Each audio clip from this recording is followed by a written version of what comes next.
فورن elements ہیں وہ پھر ان چیزوں کو ایکسپلائٹ کرنے کی کوشش کرتے ہیں، کیونکہ پاکستان اپنی ایک انوالومنٹ رکھتا ہے ہمیشہ سے.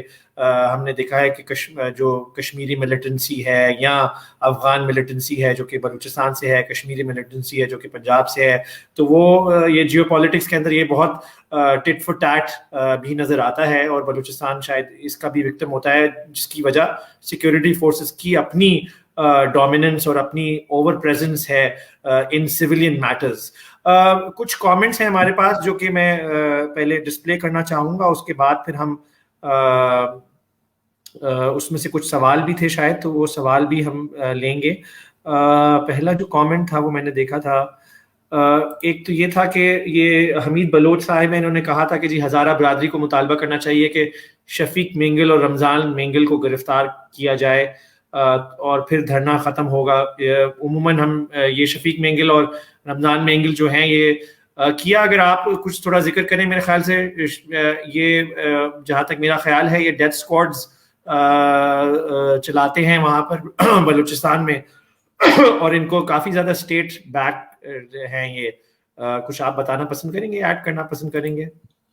جی شفیق صاحب جو ہیں اس کے اوپر بہت ہی سنگین قسم کے الزامات ہیں. یہ نہ صرف بلوچ قوم پرستوں یا ہزارہ کمیونٹی کے لوگوں کی طرف سے ہیں، بلکہ CTD counter terrorism department Sindh نے اس بات کی تحقیق کی ہے کہ شفیق مینگل ریاست مخالف یا شیعہ کمیونٹی کے لوگوں پر جو حملہ ہوئے ہیں انٹیریئر سندھ میں یا اپر سندھ میں، وہ ملوث رہا ہے، وہ سینکچریز پرووائڈ کرتا رہا ہے. یہ بہت ہی سنگین قسم کے الزامات ہیں مینگل صاحب کے خلاف. علاوہ ازیں بلوچستان میں سمجھتا ہوں نہ صرف شفیق مینگل یا دوسرے جو ہیں ان کو نیوٹرلائز کرنے کی ضرورت ہے، بلکہ بلوچستان میں ایسی بہت ساری تنظیمیں ہیں ان کو ریاست کو آن امیڈیٹ بیسس نیوٹرلائز کرنے کی ضرورت ہے، جن میں سب سے پہلے جو تھا کوئٹہ شورا، جس کو ریاست ہمیشہ سے واز آلویز ان ڈینائل کہ بھی کوئٹہ شورا جو افغان طالبان کے لوگ ہیں وہ ایگزسٹ نہیں کرتے.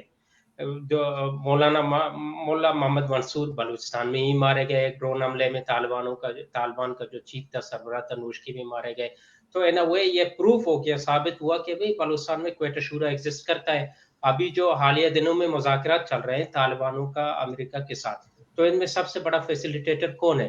پاکستان ہے. دیٹ مینس کہ ان اے وے وی ور بیکنگ دیم، ہمارے ان کے ساتھ رابطے تھے. اس کے علاوہ مسلح دفاع تنظیم جس کو ایلیجلی جو الزام ہے کہ شفیق مینگل صاحب چلاتے ہیں، اس کو نیوٹرلائز کرنے کی ضرورت ہے. ایک اور تنظیم ہے ماز، اس کو نیوٹرلائز کرنے کی ضرورت ہے. جند اللہ ہے، اس کو نیوٹرلائز کرنے کی ضرورت ہے. حفیظ بروئی ایک گروپ چلاتا ہے، آصف چوٹو ایک گروپ چلاتا ہے. جیش العدل وہاں پہ سرگرم ہے، ایران بیس جو ہے، ایران میں عملوں میں ملوث ہے، وہ بلوچستان میں ہیں سرگرم ہے. ان سب کو میرے خیال سے ریاست کو نیوٹرلائز کرنے کی ضرورت ہے. ادروائز یہ سلسلہ ایسے ہی چلتا رہے گا، ہمارے لوگ مارے جائیں گے، ہمارے اوپر الزامات لگتے رہیں گے، اور اس کے کانسیکوینسز جو ہیں، ریپرکشنز بہت ہی سنگین ہوں گے. پاکستان پوری دنیا میں ہی آئسولیٹ ہوگا. ایک ایسا وقت آئے گا اگر ہم نے ان کو نیوٹرلائز نہیں کیا. ڈیفینیٹلی. آئی مین یہ تو وہی اگر یاد ہو ڈان لیکس میں نواز شریف صاحب نے ایک دفعہ ذکر کیا تھا اسی حوالے سے، جب وہ پرائم منسٹر تھے، کہ پاکستان آئسولیٹ ہو رہا ہے، تو انہوں نے پوری نواز شریف کی گورنمنٹ ہی ہٹوا دی، اور اس رپورٹر کے ساتھ جو کیا، ہمارے دوست سرل المیڈا کے ساتھ جو کیا، اور ڈان اخبار کے ساتھ جو کیا، صرف اس وجہ سے کہ کیونکہ وہ ایک یہ آنیسٹ کانورزیشن ہو رہی تھی. پرائم منسٹر خود کہہ رہے تھے اور چیف منسٹر خود کہہ رہے تھے کہ پاکستان آئسولیٹ ہو رہا ہے، لیکن اس کے باوجود ہماری جو اسٹیبلشمنٹ ہے، جو فوج ہے کی لیڈرشپ ہے، انہوں نے یہ کنٹینیو رکھا ہوا ہے اسی طریقے کے حالات. دوسرا جو سوال ہے وہ جلیلہ صاحبہ کی طرف میں لے کے جاؤں گا. میرا سوال جلیلہ حیدر سے ہے. یہ سعید بلوچ ہیں. موجودہ حالات میں ہزارہ برادری کو کیا کرنا چاہیے؟ کیا چند روز روڈ بند کرنے کے بعد خاموشی سے اپنے پیاروں کو دفنائیں اور اگلے اٹیک کا انتظار کریں؟ اس کے ساتھ ساتھ لیکن ایک اور دوسرا سوال جو تھا، جو کہ میں دکھانا چاہ رہا تھا، وہ تھا یہ والا سوال تھا ایکچولی فارس بلوچ کا تھا، کہ اگین جلیلہ سے، کہ کیا یہ بہتر نہیں کہ ہزارہ بلوچ مزاحمت میں شامل ہو جائیں؟ وہ شہید تو ویسے ہی ہو رہے ہیں، مزاحمت میں شامل ہو کر وہ اپنی قوم کا دفاع کر سکتے ہیں. کیا کہیں گی اس حوالے سے آپ جلیلہ؟ فارس میرا اگر میرا ول ہو تو آف کورس مزاحمت کے بغیر تو مجھے کوئی راستہ نظر نہیں آتا، کیونکہ جو سامنے والا اگر آپ کی شیرگے کاٹ رہا ہو تو آپ تو اس کے گلے میں پھول نہیں ڈالو گے، آپ کو بھی تو کوئی راستہ اپنانا ہوگا. مگر چون کے مجھے لگتا ہے میرا قوم نہایت خوفزدہ ہے. میرا قوم 20 سال سے اتنا برا آئسولیٹ ہوا ہے کہ وہ اب ہر ایک کو شک کی نگاہ سے دیکھتے ہیں، کیا یہ میرا ہمدرد ہے یا میرا دشمن ہے. ان کو منظم کرنے کی بہت ضرورت ہے. ان کو سب سے پہلے اس جو نظریاتی آئسولیشن ہے کہ وہ یا ان کی صرف آئیڈینٹی ہزارہ ہے یا شیعہ ہے، اس سے نکالنا ان کو بڑا ضروری ہے. ان کو پاکستان کے جو اور پھر خاص کر بلوچستان کی جو تحریکیں ہیں، سیاسی تحریکیں ہیں، ان کی اسٹڈی کرانا، ان کو نوجوانوں کو خاص کر ان کو ایجوکیٹ کرنا بڑا ضروری ہے، کیونکہ ان چیزوں پہ کوئی کام نہیں ہوا ہے، جس کی وجہ سے مجھے لگتا ہے کہ تا وقت کے تیار نہ ہو یہ جو ہے بڑا مشکل کام ہے. پھر اس میں نے مینشن کیا کہ ہمارے جو اندر ہے وہاں بڑے مسائل ہے لوگوں کے، تو وہ بس کہتے ہیں یار جان بچاؤ، بس جو بچ گیا سو بچ گیا. جیسے میرے 90,000 جو کمیونٹی کے لوگ ہیں وہ آسٹریلیا، یورپ کی طرف شفٹ ہوئے، اور آپ کو نے سنا ہوگا کہ 200 افراد کی بھی کشتیاں جو ہے پانی میں ڈوب گئی. ایک آسٹریلین جرنلسٹ آیا کہ انٹرویو کرنے کہ آپ لوگ لیگل نہ آئے، تو مین وائل میں کچھ فیملیز کے پاس لے گئے، ایک شہید کے فیملی کے پاس، کہ ریزن بتاؤ کہ یہ لوگ کیوں آتے. تو شی سیڈ کہ میں اپنا بیٹا بھیج رہی ہوں، دوسرا بیٹا آسٹریلیا. تو پھر میں نے کہا خالہ پیسے کہاں سے آئے گا؟ جو سرکار نے پچھلے بیٹے کی شہادت کا جو کمپنسیشن دیا تھا اس کے بدلے جو ہے میں دوسرے بیٹے کو آسٹریلیا بھیجوں گی. پھر میں نے کہا خالہ پر وہ بہت خطرناک ہے، وہ راستہ اللہ نہ کرے کوئی ہو. انہوں نے کہا کہ نامعلوم کی گولی سے اچھا ہے کہ مجھے یہ تسلی ہو کہ اسے شارکوں نے کھایا. This is the word of a mother. اور ہم اس بات کو جب ہم بلوچ بہادر لوگ ہیں، بلوچوں کا حساب کتاب اچھا ہے، ہم لوگوں کے ساتھ ابھی ہم صرف نقصان کا حساب رکھ رہے ہیں فی الحال، تو وقت لگے گا. اور دوسرا ہزاروں کو تدفین کرنا چاہے، میں نے بتا دیا کہ ہمیں بہت نوجوانوں کو پہلے اس نریٹو سے نکالنا ہوگا کہ ان کو ایک برین واش کیا گیا ہے کہ شہادت افتخار من، شہادت میرا فخر ہے، ہمارا افتخار زندگی ہے.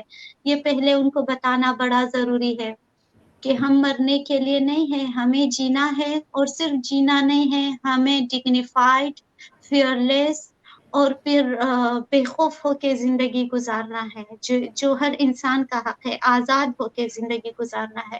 طویل جنگ ہے، بہت طویل ہے. تدفین کریں گے آف کورس، آخر میں یہی ہوگا.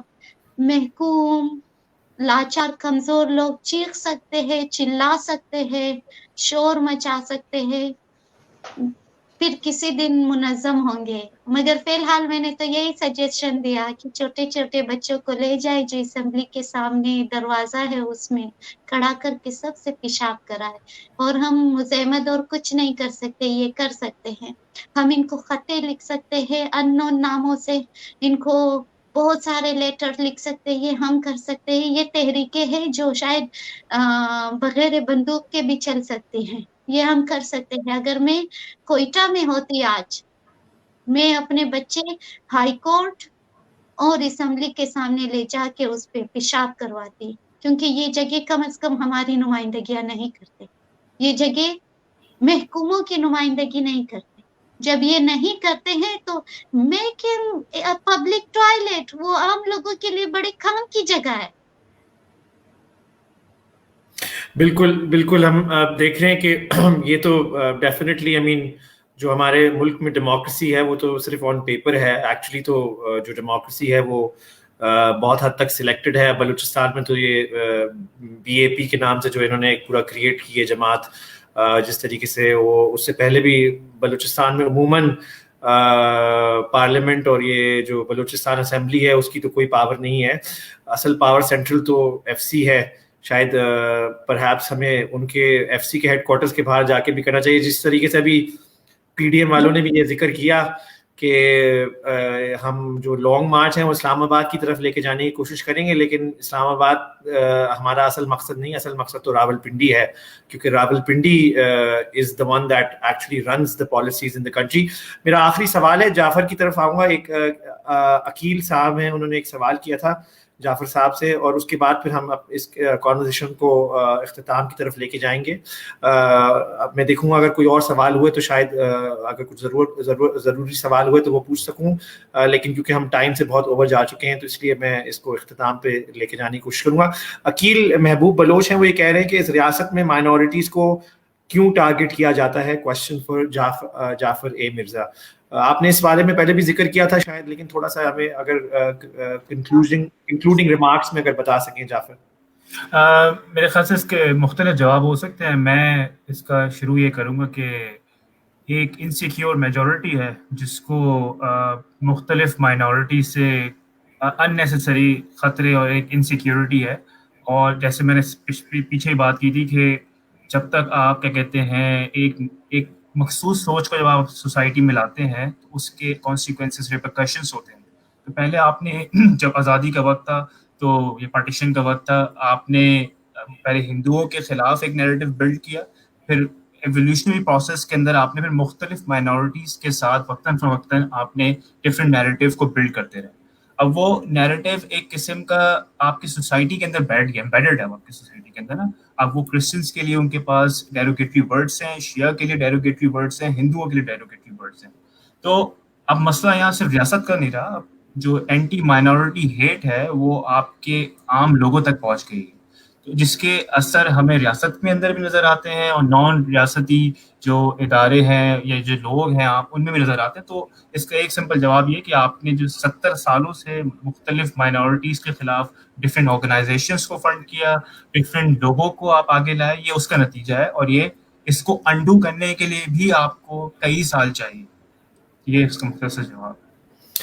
بالکل ڈیفینیٹلی. جس طریقے سے ہم دیکھتے ہیں کہ مطلب اسٹیٹ کو پرو ایکٹیولی کچھ کرنا پڑے گا. ابھی تو ہم دیکھتے ہیں کہ عموماً اسٹیٹ ری ایکٹیولی رسپونڈ کرتی ہے, اور ری ایکٹیولی بھی جب رسپونڈ کرتی ہے تو وہ عموماً بلیم گیمز کے اندر چلی جاتی ہے اور اپنی رسپانسبلٹی سے بری ہونے کی کوشش کرتی ہے اور ایکسٹرنل ایلیمنٹس اور ایکسٹرنل فیکٹرز کی طرف جاتی ہے. کچھ اور کامنٹس تھے جو کہ میں ڈسپلے کرنا چاہ رہا تھا, صرف ان پہ ہم جوابات نہیں لیں گے, لیکن ہم ان کو ڈسپلے کر دیں تاکہ جو لوگ جنہوں نے ہمیں جوائن کیا ہے وہ اس حوالے سے. ایک یہ تھا جلیلہ, اگر اس اب میں باقی کامنٹس دیکھوں گا, لیکن آپ اگر یہ دیکھ لیں کہ انہوں نے کہا مزاحمت کے سوا اور کوئی راستہ ہے آپ لوگوں کے پاس. شکور بلوچ ہیں, آپ کو لگتا ہے, ویسے آپ نے اس حوالے میں بات کی ہے, لیکن اگر آپ کچھ اور شاید بتانا چاہیں. دوسرا یہ تھا کہ امروز بلوچ تھے, انہوں نے کہا کہ جی ہم بلوچوں, پشتونوں, سندھیوں اور ہزاروں کا مسئلہ حل آزادی ہے, ہم اپنی آزادی کے لیے مزاحمت کرتے رہیں گے. یہ تو صرف there was only a comment. There was another thing that یہ ایک اور سوال ہے جلیلہ سے, ایڈوکیٹ جلیلہ سے سوال ہے کہ آپ کے جو ایم پی اے ہیں اپوزیشن میں بیٹھنے کو ترجیح کیوں نہیں دیتے؟ کیا ان لوگوں کو بھی اسٹیبلشمنٹ کی طرف سے سپورٹ باقی ایم پی ایس کی طرح ہے؟ جو یہ آپ نے ذکر کیا تھا, یہ ذرا اگر اس کے بارے میں بتا سکیں. آپ نے تھوڑا سا ذکر کیا تھا کہ جو آپ کے ایم پی ایز ہیں وہ پارٹ آف دا پارلیمنٹ بھی رہے ہیں, اور وہ کیا اسٹیبلشمنٹ میں ان کا کیا لنک ہے ان کا, تھوڑا سا بتانا پسند کریں گے جلیلہ؟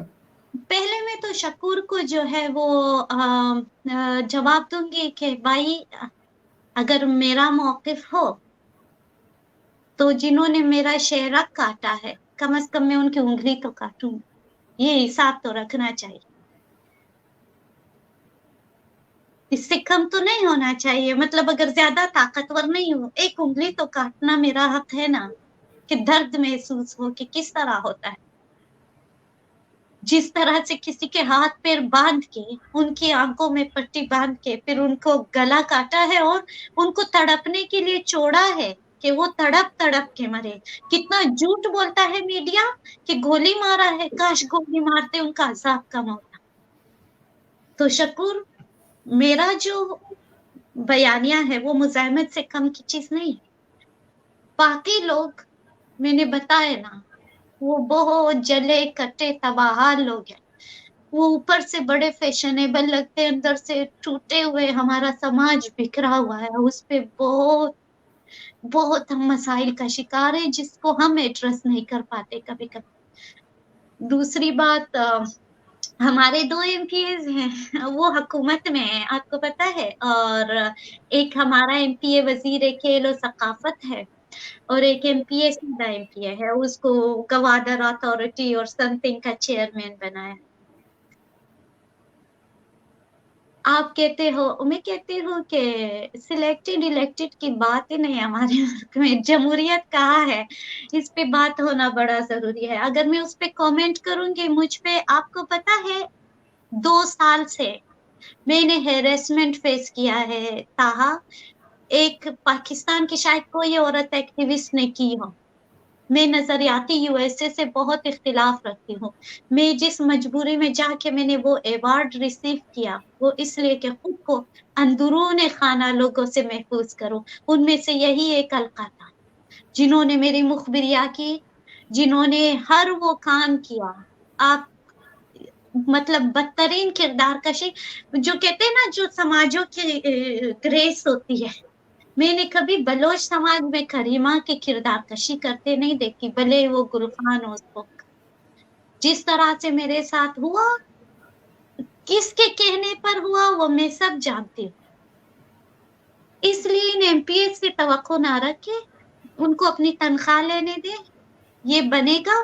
میں نے ان کو سب سجیشن دی کہ تاریخ میں ایک گریس رکھے, اگر کر سکتے تو اپوزیشن میں جائیے. نوکریوں کی بات ہوتی ہے نا, چند روپے, ایک بڑی گاڑی, 1-2 گاڑی, یہی اوقات ہے نا, تو وہ آپ کو اس میں بھی مل جائے گا, اپوزیشن میں بھی. آپ عوام کی خدمت چاہتے ہیں, اس میں بھی فنڈز ہے, آپ کر سکتے ہیں. لمیٹڈ ہوگا, زیادہ نہیں ہوگا, آپ کر سکتے ہیں. یہ میں نے سجیشن پلیس کیا ہے. پر کیونکہ آپ سچ کیسے بولو گے, خلیل جبران نے کہا کیونکہ آپ کے منہ میں نوالا ہے, تو ان سب کے منہ میں نوالا ہے. یہ کل وہ کہہ رہے ہیں کہ ہم جو ہے اپنے ہم مظاہرہ کریں گے. میں نے کہا حکومت کے خلاف مظاہرہ کرے گا. کس کے خلاف کر رہے ہو آپ مظاہرہ؟ جسٹ گیو می ون سجیشن. بات یہ ہے کہ ان سے جو پارلیمان میں بیٹھے ہیں, جب میں نے کہا کہ جا کے بچے وہاں پیشاب کرے تو آپ اس سے سمجھ لے کہ میرا کیا کہنے کا مقصد تھا. مزید اس پہ رائے نہیں دوں گی. خدا ان سب کو زندگیاں دے, خدا کو مزید زندگیاں دے, اور ہمارے بچے کھاتے جائے. ایک دن جب ان کا پیٹ نہیں بھرے گا, یہ اپنے بچے کھا جائیں گے. یہ لکھ کے رکھے, یہ وقت آئے گا اور میں بھی دیکھوں گی, آپ بھی دیکھو گے. رائٹ. جعفر, آپ کچھ کہنا چاہتے ہیں؟ میں بس یہ ایک سوال تھا کہ یہ مجھ سے سوال کیا تھا کسی نے, وہ دوبارہ پوچھ رہے تھے کہ جو پنجابی ہیں وہ بلوچ, پشتون, سندھی, مہاجر, ہزارہ کی نسل کشی پر جلسے اور احتجاجی مظاہرے کیوں نہیں کرتے ہیں. اس حوالے سے میں نے بھی کہا تھا کہ ہم نے دیکھا کہ ابھی جو PDM کا جلسہ ہوا اس کے اندر جو مین لیڈرشپ تھی PDM کی, انہوں نے ہزارہ کے حوالے سے کوئی زیادہ کامنٹس نہیں کیے. کوئی ایسا لگتا ہے کہ اب روٹین کی سی بات ہو گئی ہے. وہ جو مین اسٹریم اپوزیشن پارٹیز ہیں, پنجاب سے اگر آواز نہیں آئے گی, ہم ہمیشہ دیکھتے ہیں کہ جب تک مین اسٹریم پاکستان سے آواز نہیں آتی تو پریشر نہیں بلڈ کرتا ہے. تو ڈیفینیٹلی جو مین اسٹریم پاکستان ہے, جس کو پنجاب کہا جاتا ہے, وہاں سے ڈیفینیٹلی آواز آنی چاہیے. اور ڈیفینیٹلی ہمیں دیکھنا چاہیے PDM جو اس وقت ایک پوری ایک موومنٹ لے کے چل رہی ہے اور اسٹیبلشمنٹ کے خلاف کھڑی ہے, اس کو بھی اس ہزارہ پرسیکیوشن کی اور شیعہ پرسیکیوشن کی اونرشپ لینی چاہیے, کیونکہ یہ بھی ایک مسئلہ ہے. لیکن اگین دین PDM کے اندر جو ہے وہ مولانا فضل الرحمان جیسے لوگ اس کو لیڈ کر رہے ہیں, تو ہمیں نہیں, ہم کتنا ایکسپیکٹ کریں ان کے اندر کتنی انکلوسیوٹی ہوگی اور کتنا وہ جو مختلف سیکٹیرین آئیڈینٹیز ہیں ان کو ساتھ لے کے چلیں گے. جعفر, آپ کچھ کہنا چاہ رہے تھے؟ بس میں ایک مختصر سے کمنٹ کرنا چاہوں گا. ہم بدقسمتی سے اس پر بات نہیں کر سکے. ابھی ہزارہ جو پروٹیسٹ چل رہا ہے, اس کے اندر 2 سوچیں یہ نظر سامنے آ رہی ہیں. ایک جو بڑا کرٹیکل ہے فوج کے حوالے سے, اور دوسرا گروپ جو سامنے نظر آ رہا ہے وہ یقیناً فوج کی حمایت میں. میں اس حوالے سے کمنٹ کرنا چاہوں گا کہ جو نان شیعہ ہزاراز ہیں جو خاص طور پہ کراچی، لاہور وغیرہ میں بیٹھے ہوئے ہیں، ان کے حوالے سے وہ بڑا آبجیکشن کر رہے تھے کہ یہ فوج کے حوالے سے کیوں نعرے لگ رہے ہیں. میرا یہ ماننا ہے کہ، اور انہوں نے یہ بھی سوال اٹھایا کہ منظور پشتین کو دعوت کیوں دی جا رہی ہے وہاں پہ. تو پوائنٹ یہ ہے کہ میری جو ان سے درخواست ہے وہ یہ ہے کہ خاص طور پہ جو نان شیعہ ہزارہ ہیں ان کو سمجھنا پڑے گا کہ ہزارہ کمیونٹی کس مسائل سے درپیش ہے. اور اگر مطلب ہم میں سے مراد جو سندھ میں، پنجاب میں جو شیعہز ہیں اور ہزارہ کمیونٹی میں جو فرق ہے وہ یہ ہے کہ ہزارہ کمیونٹی اپنے قاتلوں کو پہچانتی ہے، اور جو ان جگہوں پہ جو شیعہ حضرات بیٹھے ہیں وہ ابھی بھی اس کو ڈیلیبریٹلی اگنور کرتے ہیں کہ شیعہ قتل و غارت کے پیچھے کون.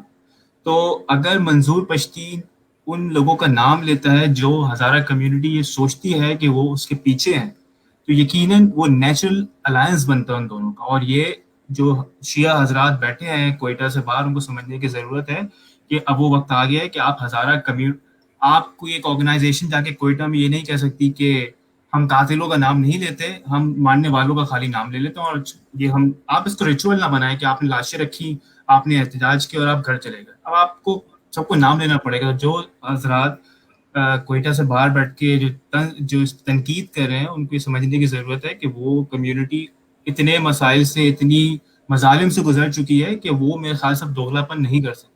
تو اس چیز کو سمجھنے کی ضرورت بھی ہے. بالکل ڈیفینیٹلی.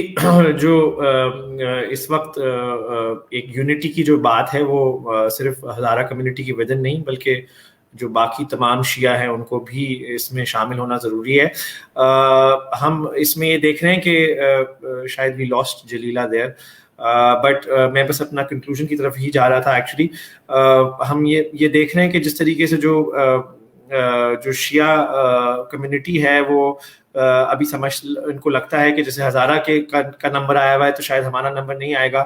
یہی اس طریقے سے ہم نے دیکھا تھا کہ پہلے جو احمدی کمیونٹی کے خلاف جس طریقے سے اسٹیٹ پرسیکیوشن ہوئی اور اسٹیٹ کے خلاف اسٹیٹ نے لاز بنائے، اور پھر وہ ایونچولی جو ابھی اس وقت ہم دیکھ سکتے ہیں کہ احمدیز کے ساتھ جو پرسیکیوشن ایک عام ہوتی جا رہی ہے. تو ہم اس پہ ہمیشہ یہی کہتے ہیں کہ آج یہ جرنلسٹ بھی ہماری کمیونٹی میں یہی کہا جاتا ہے کہ جی اگر ہم آج آواز نہیں اٹھائیں گے تو کل ہمارے خلاف بھی آیا جائے گا. اسی لیے آواز اٹھانا بہت ضروری ہے. اور آج کا اس شو کا مقصد بھی، جلیلہ واپس آ گئی ہیں، آج کا اس شو کا مقصد بھی یہی تھا کہ ہم آواز اٹھائیں اور ہم مختلف جو پرسپیکٹیوز ہیں جس میں ہزارہ کمیونٹی کا اپنا پرسپیکٹیو ہے. جلیلہ نے بہت ایسی باتیں کی جس میں شاید ہم جذبات بھی انوالو تھے، کیونکہ بیسکلی ایک ایسا ثانیہ ہے جس میں ہمارے ایموشنز ڈیفینیٹلی انوالو ہو جاتے ہیں. اور بار بار یہ جب ہو اور جب کچھ اسٹیٹ کی طرف سے کوئی نظر نہ آئے، کوئی رسپانس نہ آئے، کوئی کانکریٹ رسپانس نظر آئے، تو پھر عموماً پھر اسی طریقے کے جذبات ابھر کے سامنے آتے ہیں. تو اسٹیٹ کو ہوش کے ناخن لینے ہوں گے، اور جو ریاست ہے اس کو سمجھنا ہوگا کہ کس طریقے سے سب کو ان کو ہماری جو ڈفرینٹ کمیونٹیز ہیں ان کو ساتھ لے کے چلنا ہے، یا جو یہ دہشت گرد تنظیمیں ہیں اور جو ان کی ایک وار اکانومی ہے اور ان کا جو اینٹی ایک شیعہ سینٹیمنٹ ہے اس کو فروغ دینا ہوگا جو ہم دیکھ رہے ہیں. کیونکہ یہ ٹرینڈ پھر جو ہے ملک کو اندر سے امپلوڈ کرے گا. اور ہم بار بار دیکھتے ہیں کہ یہ امپلوژنز ہوتے ہیں. یہ جو وائلنس ہے یہ رکتا نہیں ہے. وائلنس جب آتا ہے تو پھر وائلنس سب کو اپنی لپیٹ میں لے لیتا ہے. تو بہت ضروری ہے کہ جو پاکستانی ریاست ہے وہ اس بات پہ فوکس کرے اور اس بات پہ توجہ دے. اور ابھی بھی وقت نہیں گزرا ہے. ابھی بھی جیسے کسی ایک ہمارے کامنٹس والے کسی صاحب نے کہا کہ جی بار بار یہ ذکر آتا ہے 1971 بنگلہ دیش میں جو ہوا، بنگلہ دیش میں جس طریقے کا وائلنس ہوا، جس طریقے کی ڈسکرمنیشن ہوئی، ہم بلوچستان میں بھی وہی دیکھتے ہیں، ہم پشتون علاقوں میں بھی وہی دیکھتے ہیں. تو ریاست کو جو ہے سیکھنا چاہیے. ریاست نہیں سیکھی ہے ابھی تک، لیکن ہماری اس آج شاید کانورزیشن سے وہ سن کر کچھ ان کے ٹرولز آئے ہمارے اس کانورزیشن میں بھی. میں نے کوشش کی ان کو بین اور ڈیلیٹ کر دیا کیونکہ ہمیں ٹرول سے انگیج نہیں کرنا چاہیے. لیکن آئی ایم شیور ان تک یہ بات پہنچے گی، ہمارے میسیجز پہنچیں گے، ہماری کانورزیشن پہنچے گی. تو ہمارا مقصد یہی ہے کہ اس کانورزیشن سے وہ بھی کچھ سیکھیں اور ہم نے بھی کچھ سیکھا ہے آج آپس میں ایک دوسرے سے بات کر کے. میں بہت شکریہ ادا کروں گا اپنے تمام گیسٹس کا اور تمام ان ناظرین کا جنہوں نے جوائن کیا ہمیں. اور ساؤتھ ایشیا پریس کو ضرور فالو کیجیے گا، فیس بک پہ بھی، ٹویٹر پہ بھی، یوٹیوب پہ بھی. ہم اسی طریقے کی مختلف قسم کی ٹاکس کرتے رہیں گے ساؤتھ ایشیا پریس پہ، اور ڈیفینیٹلی دوبارہ ملاقات ہوگی ہم سب کی. بہت شکریہ جی. بہت شکریہ.